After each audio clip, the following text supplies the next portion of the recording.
Welcome back to Sunrise Daily. Well, yes, indeed, Babajide Ogunsanwo joins us, Channel TV's data and information analyst. And all those figures making the rounds. First of all, thank you for coming on again today, Jide. So much figures out there about the budget. What happened, at what stage did they happen? You've been looking through. What pops up for you? I think a lot of questions have gone into what is padding. And we've had that deliberation all throughout this week. But I think the more important question is padding right or wrong? And for me, it depends on what side you are padding.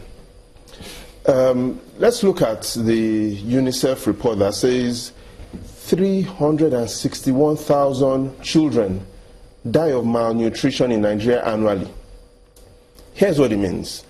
You will require the full capacity, 98,000 full capacity of the FC Barcelona Stadium, plus the 85,000 capacity of the Real Madrid Stadium, the 75,000 capacity of the Manchester United Stadium, plus the 60,000 Arsenal capacity stadium to put all the children that die of malnutrition in Nigeria annually.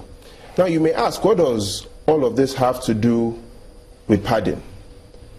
Children are malnourished because there's nobody padding the income of their parents.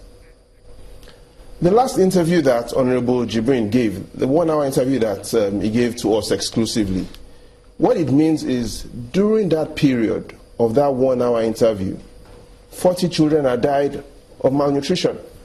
According to statistics. According to the statistics. For every 2 minutes that we spend tweeting or chatting or sending a WhatsApp SMS, for every 2 minutes we do that, one child dies of malnutrition. So clearly, if we are padding the revenue side of the lives of the people, or we are padding the revenue side of our budgets, then that's right. Welcome back, Jide. Go ahead.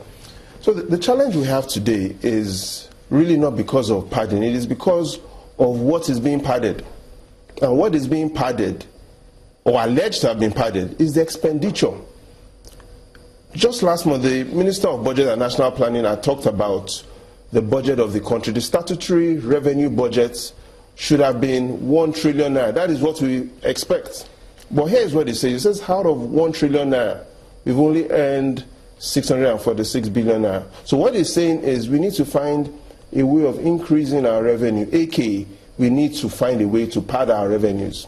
So if the if the National Assembly, we are keeping the expenditure part of the budget constant and increasing our revenue projections, then padding won't be wrong. Because what will then happen is once we keep our expenditure estimates constant and we increase our projections on revenue, it reduces our deficits, reduces how much the government will need to lend, to borrow, reduces the pressure on the Nigerian banking system to borrow the government's money.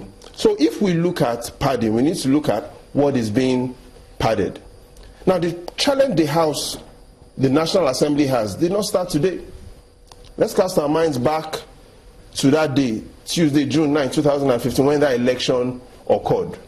And then we'll see exactly what had happened. Which of the election? In the House? The election in the House of Representatives. Okay.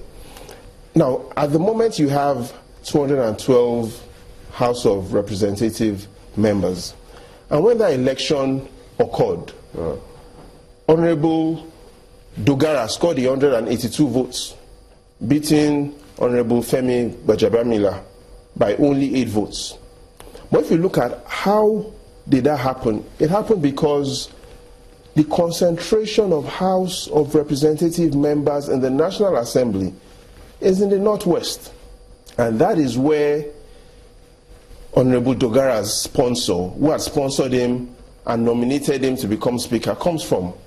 So Honorable Jibrin is from Kano. And within that Northwest, where we have 7 states, we have 87 APC House of Member Representatives there. Now, what that simply means is the leadership of the House is concentrated in just 2 regions at the moment, the Northwest and the Southwest. The Northwest has 87 members, the Southwest has 47 members. And the combination of all other 4 zones are not even up to the number of representatives that there are in the Northwest. So if there's any leadership or if there's any crisis in the House of Reps, the crisis often will be started and ended by a leader that comes from either the Northwest or the Southwest. Even though they couldn't have assumed that position without the cooperation of their counterparts or their colleagues from the PDP. Clearly, but the players as of today and all the discussions we are having right now are based on the allegations from Honorable Jibrin.